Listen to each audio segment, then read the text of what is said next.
Hello, everybody. This is Jonathan Mocktig with 1000 GM. I'm here with Grandmaster VAR AKOBIAN, taking a look at round 4 of the St. Louis GM Norm event. Hello, everyone. Let's take a look at this game played by Tatev Abrahamian and against a young and very strong international master, Dimitar Mardov. And Tatev was playing with the white pieces, so she played knight f3, d5, g3, bishop g4. So here we go. Reti opening, Jonathan. Yay, We that's don't have me. the Reti. So castle. We've had some Retis before. Yeah, I G, love readies. a6. H again, it's a type of opening that basically white wants to just get the pieces out and just try to play some kind of a long maneuvering game. Yes. Bishop h4, b4, knight gf6, and c4. So here there are a few different ways how white can play in this position. You can play here for d4, you can play here for d3 and e4. So you have all these different options you can try to do, So Yeah, I like d4. e4, knight f6, Yeah, c4, this is how I do it. g6,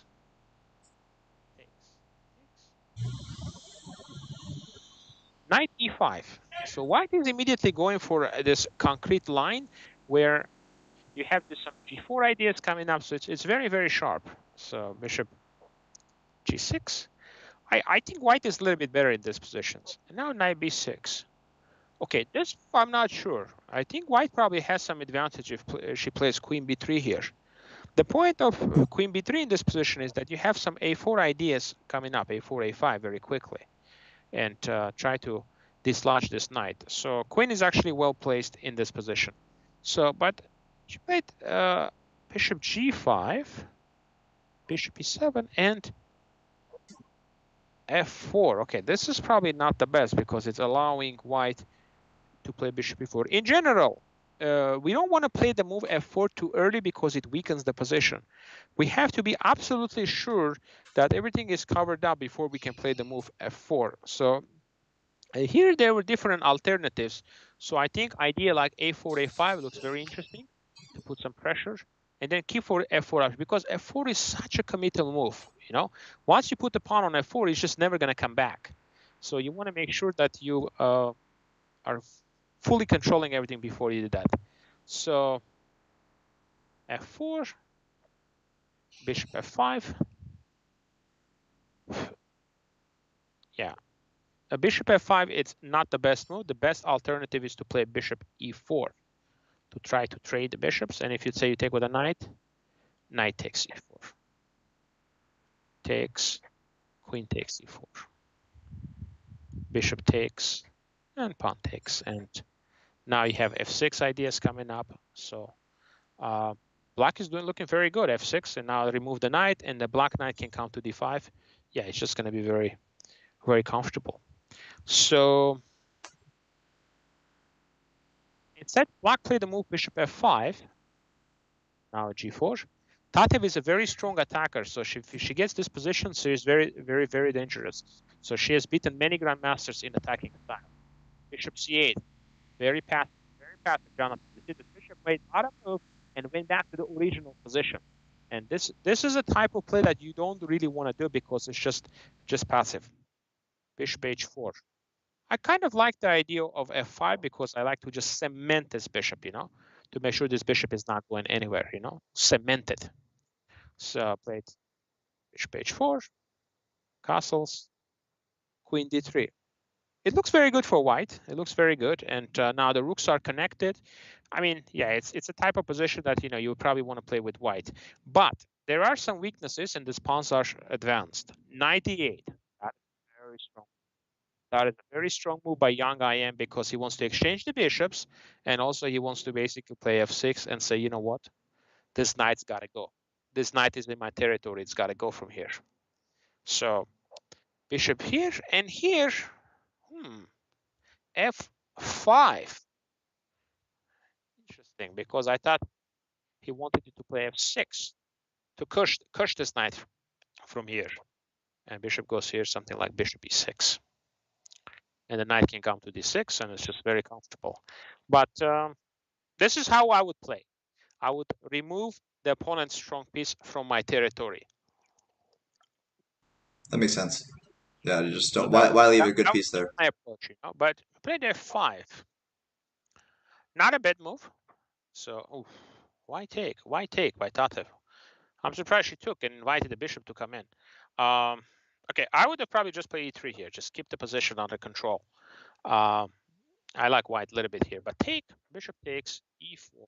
Ooh, very aggressive. Takes, h8. But see, it's very aggressive, but at the end of the day, what do we have here, guys? We have a position where white has weakness, weakness, weakness, right?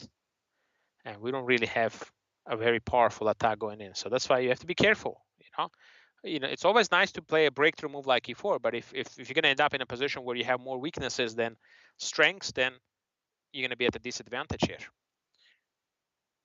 So queen e2 played, knight c7.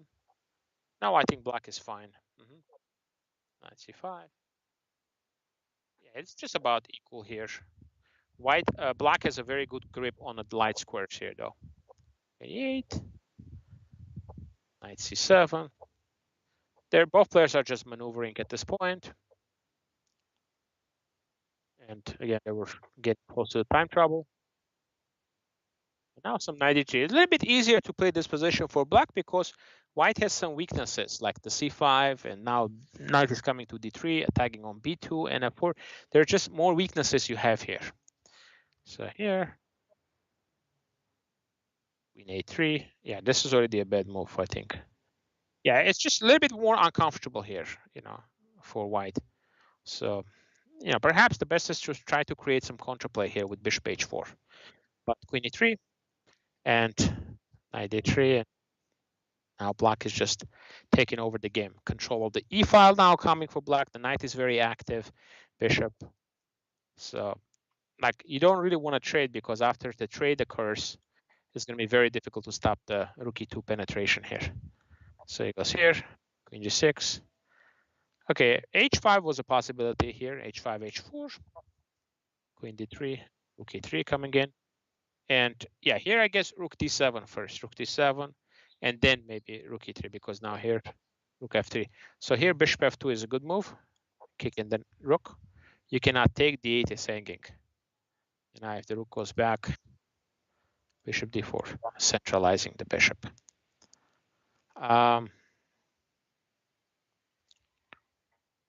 Rook h2, takes, queen h5, attacking the bishop. Yeah, and this how the game can develop. Bishop goes here, sacrifices the bishop, and then rook f3.